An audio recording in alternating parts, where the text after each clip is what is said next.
Hello friends, আজকে ঝিঙা পোস্তর recipe share করব। ঝিঙা পোস্ত বানানোর জন্য প্রথমে কড়াইতে দিয়ে দেব সর্ষের তেল, তারপরে তার মধ্যে ফোড়ন দিয়ে দেব কাঁচা লঙ্কা আর 5 ফোড়ন। তারপরে এতে ঝিঙেগুলো দিয়ে দেব, ঝিঙে দিয়ে তার মধ্যে দিয়ে দেব নুন আর হলুদ দিয়ে ঢাকা দিয়ে দেব। তারপরে ঝিঙেটা নরম হয়ে আসলে তার মধ্যে দিয়ে দেব নুন হলুদ দিয়ে ভেজে রাখা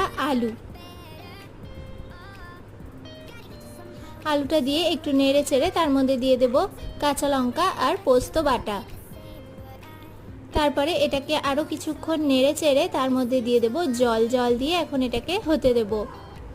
তারপরে হয়ে আসলে যে যেরকম গ্রেভি রাখবেন সেই রকম গ্রেভি রেখে ওপর থেকে কাঁচা সর্ষের তেল আর কাঁচা লঙ্কা কুচি ছড়িয়ে সার্ভ করে দিলেই রেডি ঝিঙে পোস্ত। আজকের মতো এই পর্যন্তই, দেখা হবে নতুন একটা রেসিপি নিয়ে।